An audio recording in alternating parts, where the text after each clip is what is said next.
현재 제기되고 있는 개혁과제, 특히 검찰개혁, 사법개혁, 국회개혁, 행정개혁과 관련된 대안을 제시하고 반드시 입법을 통해서 법제화하도록 하겠습니다. 검찰개혁의 핵심은 수사권을 갖고 장난치지 못하도록 하는 것입니다. 수사권으로 정치에 개입하고, 수사권으로 언론을 탄압하고, 수사권으로 인권을 짓밟는 이런 무도한 현실이 더 이상은 되풀이되지 않도록 반드시 입법을 통해서 개혁하도록 하겠습니다. 검찰개혁의 핵심은 검찰의 힘을 빼는 것입니다. 과도하게 집중된 검찰의 힘을 빼기 위해서 저는 고등검찰청을 폐지하고 검찰청과 지방검찰청으로 단일화하겠습니다. 경찰청과 지방경찰청이 있듯이 검찰청과 지방검찰청으로 구조를 단순화하고, 그리고 검찰이 가진 수사권 모두 회수해서 국가수사본부로 이관하도록 하겠습니다. 그리고 검찰이 현재 보유하고 있는 모든 수사 인력을 국가수사본부로 모두 이관하고, 검찰은 오로지 기소만 담당하는, 기소권만 행사하는 기관으로 만드는 그런 입법을 준비하겠습니다. 국회개혁과 관련해서는 핵심은 국회의원의 정원입니다. 현재 국회의원은 우리나라의 경우 숫자가 너무 부족합니다. 다른 이웃 나라들의 사례에 비춰보더라도 우리나라 국회의원의 수는 현저히 부족합니다. 국민 대표성을, 그리고 국민의 다양한 욕구를 대변하기 어려운 그런 구조인 만큼 의원의 숫자를 500명 정도로 정원하고, 그리고 특히 비례대표를 200명 정도 확보하는 이런 과정을 통해서 국회가 다양성을 담보할 수 있도록 해 나가겠습니다. 아울러 국회의원이 가진 여러 가지 특권들, 특히 국회의원의 세비를 대폭 조정하는 그런 입법을 준비하겠습니다. 현재 우리나라 국회의원 1인이 받는 세비가 대략 1억 5천만 원 정도 되는데요. 우리나라 사람들의 평균 1인당 GDP를 감안해 볼 때 한 5천만 원 선 정도가 적당하다고 생각하고요. 그래서 국회의원이 가진 특권은 줄이고 숫자는 정원해서 다양한 국민의 목소리가 반영되도록 하는 것, 이것이 저는 국회개혁의 핵심이라고 생각합니다. 반드시 입법을 통해서 법제화하도록 하겠습니다. 사법개혁과 관련해서는 우리 국민들이 누구나 빠르게 그러나 공정하게 재판받도록 하는데 그 주안점이 주어져야 된다고 생각합니다. 그런 점에서 지금 법관 숫자가 너무 적습니다. 법관을 정원해야 하고요. 특히 대법관의 숫자도 정원해야 합니다. 아울러 대법원, 고등법원, 지방법원으로 이어지고 또 지방법원 지원이 있고 여러 가지 심급제도가 지금 복잡하게 얽혀 있는데요.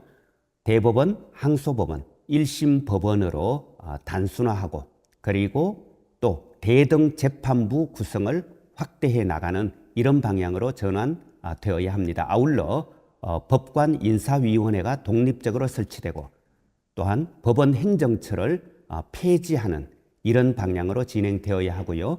또 재판에 대한 민주적 통제 장치의 일환으로 재판에 대한 시민 참여, 배심원제를 더욱더 확대해 나가는 이런 방향으로 사법개혁이 이루어지도록 반드시 법제화하겠습니다. 그리고 저희가 이제 지방이죠. 비수도권이고 농촌입니다. 1차적으로 지방자치와 분권을 위한 제도화, 입법 반드시 준비하겠습니다. 자치와 분권이 활성화되도록 하기 위해서는 무엇보다도 안정적인 재정이 중요합니다. 그런 점에서 국세와 지방세의 비중, 현재 75%대 25% 정도로 형성되어 있는 국세와 지방세, 지방세의 비중을 40%까지 확장하는 이런 방식으로 입법화가 이루어져야 합니다. 아울러 지역에서 특정 정당의 독점적인 이런 지배 구조를 혁파하기 위해서 기초자치단체는 정당 공천을 배제하는 이런 입법을 해나가도록 하겠습니다. 아울러 읍면 단위의 지방자치를 부활해서 말 그대로 기초자치, 근린자치가 이루어지도록 하겠습니다. 그래야 주민자치의 본질이 구현될 수 있기 때문입니다. 아울러 현재 우리나라는 지방의원의 숫자가 너무 부족합니다. 지방의원 한 사람, 예컨대 봉화군을 두고 보자면 3만 명 인구의 의원이 8명밖에 되지 않습니다. 한 사람의 의원이 너무 많은 주민을 대표하고 있습니다. 그래서 지방의원 숫자를 대폭 정원하는 것이 필요합니다. 정원하는 데 드는 여러 가지 비용이 발생할 수 있습니다. 그래서 저는 정원하되 다시 무보수 명예직으로 전환해야 한다고 생각합니다. 지방의원의 무보수 명예직화, 지방의원 정원의 정원, 이런 것을 보장하도록 지방자치법을 반드시 개정하도록 하겠습니다. 아울러 우리가 이제 농촌에서 살고 있는데요.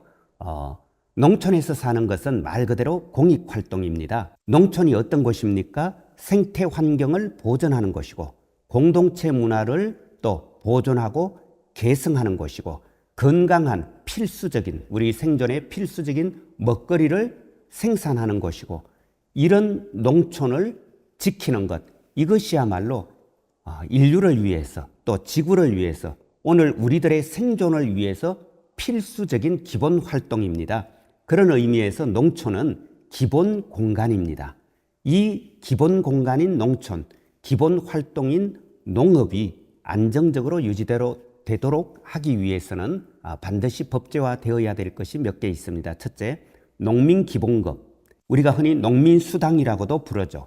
농민기본급이 반드시 법으로 입법화되어서 누구나 농민들이 안정적으로 시장 경쟁 체제에서 밀려날 수밖에 없는 농업의 특성상 안정적인 농업 생산을 보장해 줄 수 있도록 농민기본급 반드시 법으로 정하도록 하겠습니다. 아울러 농촌에 사는 사람들에게 특별한 또 수당이 필요하죠. 농촌 정주수당 이 또한 법으로 반드시 규정해서 안정적으로 농촌에서 농사 지을 수 있도록 생활 기반 마련해 드릴 수 있도록 그렇게 하겠습니다. 그 밖에 필수 농자재 지원이라든가 또 농업재해 보상 등과 관련된 법제화를 통해서 농촌도 살만하고 농업 해볼만하다 할 수 있다 이런 사회적 분위기를 만들어 가도록 할 것입니다.